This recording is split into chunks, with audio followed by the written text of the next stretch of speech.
Hello YouTube, welcome to part 2 on having enough balls to dove nose your Jeep Cherokee.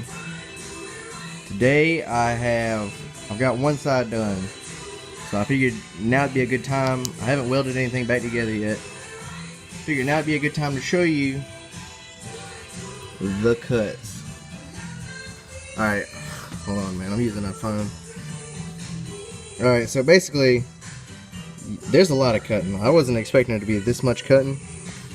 There is one initial cut that runs from up here in your radiator support all the way back. Yeah, I had to notch the radiator support too. I'm gonna be running LED fog lights, so you know there's basically no way you can do this and have factory headlights. I mean, if you can, kudos, but the way I did it, there's no room. But there's also going to be minimal body work. I've been a body technician for about 5 years. I mean, the Jeep's already got dents in it. Fixed a lot of that. But as far as like actually making it work, and I think that okay. So like I said, I haven't done any welding yet. We're up about 1/8 of an inch right here, and I think, well, I'm gonna put some screws to this and then weld it together. I think that when I pull that down, that it's gonna line the header panel up. So that's what I'm hoping for. This is the underside of everything before it's welded back together. Cut all the way to just past the the spring coil tower or whatever it is. Sorry, excuse me. Cut just past that.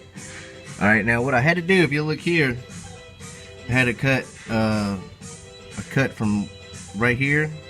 You don't want to get too high up on this because this is basically all that you're going to have left before it's welded together. But you got to cut a relief cut right here so that everything will bend, and then I cut a relief cut right here too, so that way I could grab this front part of my inner fender well and twist it out. Because if not, it would be bowed in and it wouldn't have lined up with my header panel. You got to do a little pie cut up here. And it goes all the way down in there. And there's I don't know if you can see it, but there's on the inside of the fender. Here, I'll come over to this side and show you.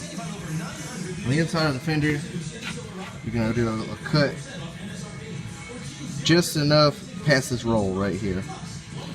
All right, so in short, basically, there's two cuts from the radiator support all the way back to about right here.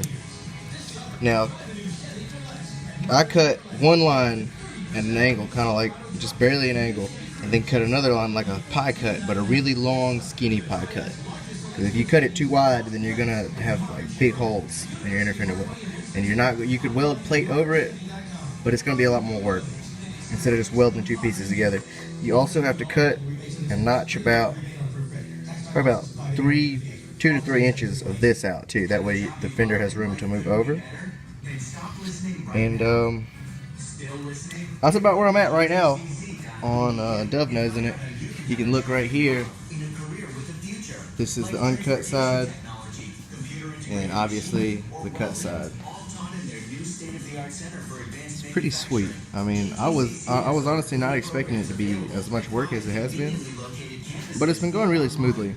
All I've used so far is a couple wrenches, a couple sockets, a drill, and a cutoff wheel. I mean, I recommend you be handy with a cutoff wheel. See, that's where I was talking about notching this right here.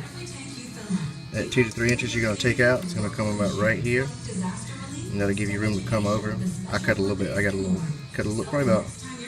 probably could have spared about 1.5 inches, but clearance. This is where the relief cut folded over, back here in the back.